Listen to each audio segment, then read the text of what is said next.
Good morning. It's 8 in the morning.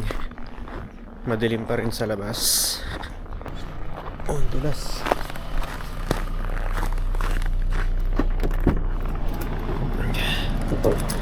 Oh my goodness.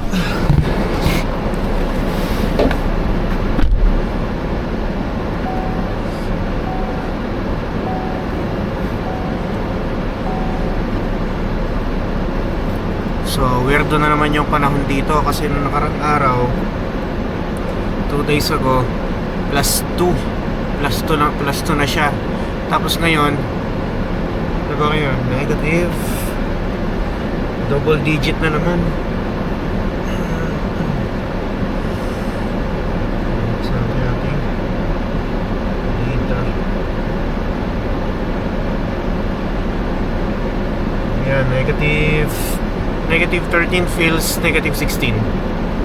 So last year kakaiba siya kumpara ngayon kasi para ang taon yung mga gantong buwan, gantong araw, sobrang lamig pa nun, mga na negative 20, mga negative 22 ganyan, tapos feels like 30. Pero nitong nakaraang araw, like 2 days ago tsaka isang araw, nag +2 lang siya, tapos nag negative 2. Hindi siya nagkakalay sa temperature na yon. Tapos ngayon biglang lamig naman, nag negative 16 naman siya, tapos feels negative 13 feels negative 16. Kaya ang dulas ng daan kasi nga nalusaw yung snow. Pagkalusaw ng snow tapos biglang lumamig, tumigas ulit siya. Kaya yung mga snow sa ilalim na naipon, yun yung nasiksik eh. Pag naapakan nasisiksik kasi yun. Kaya nangyari naging black ice na siya kasi nalusaw tapos lumamig ulit. Tsaka nitong nakaraang araw pala, merong nasunog na sasakyan malapit sa amin. Siguro mula doon sa bahay, mga ilang metro lang ang pagitan. Nasunog siya. Pulang Ferrari, pero luma na siya. Baga parang nisip namin paano kaya yun nasunog kasi wala naman nakasaksak na black heater. Sabi ng kasama ko kasi siya yung nakakita nun eh. Tulog ako nung mga oras na yun. Nagmamadali siya galing dito sa likod, pauwi ng bahay. Kasi nga yung usok, akala niya sa amin galing. Kasi pag nandito ka galing sa likod, galing siyang gym, baga nakatapat yung usok sa tapat ng bahay namin. Kaya inisip niya na baka sa amin nang galing yung apoy, baka yung bahay na namin yung nasusunog.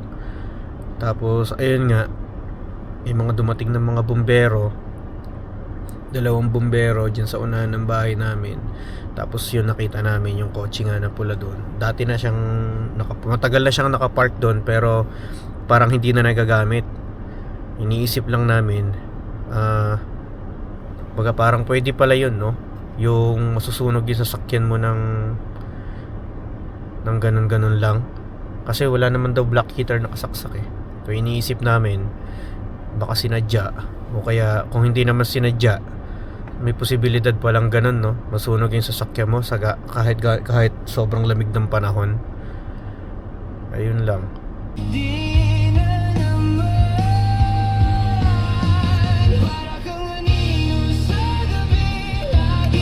Galing ng AI ng mga panahon ngayon, no? Ito, gawa ko tong kanta na to. Natutuwa lang ako kasi natawag nito, hindi ko in-expect na yung magiging resulta ng kanta ng AI. Parang kala mo talagang tunay na tao yung kumakanta. Tindi na ng AI ngayon. Ayan. In-upload ko to sa isa kong YouTube, tong kanta na. Yung mga nagawa kong kanta, pero ano lang naman yun, libangan. Nakakatuwa lang kasi akalain mo makakagawa ka rin ng kanta kahit hindi ka naman magaling magsulat, kahit di ka magaling kumanta, di ba? Sa pamamagitan ng mga AI ngayon, grabe. Baga parang idea mo lang, ikaw lang ang gagawa ng idea ng prompt na gusto mo o kaya gusto mong tema ng kanta, tapos ilalagay mo na lang doon, tapos bahala ka na kung anong klaseng yung tugtog, R&B, rap. Ang galing eh. Ito ginawa ko to noong nakaraang araw. Siya parang love song. Yan. Ang galing na. Nakakatawa. At least may bago tayong pinapakinggan, no? Tsaka sariling gawa natin, original. Ayos.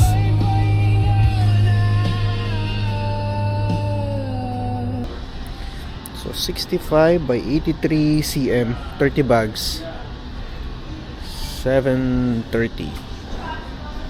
Ito.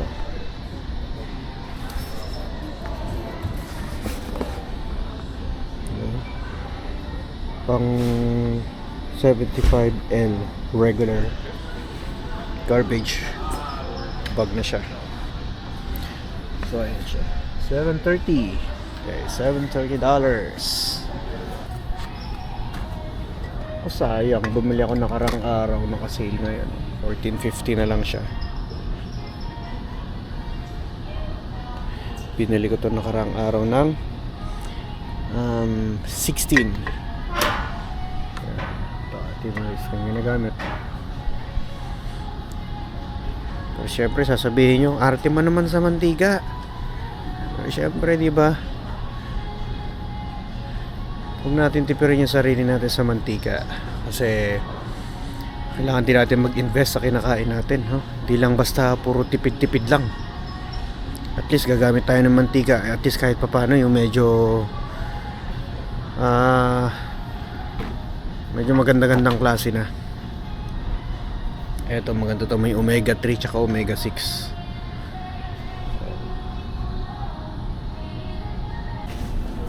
Salt. Hinuli natin yung bigas kasi mabigat.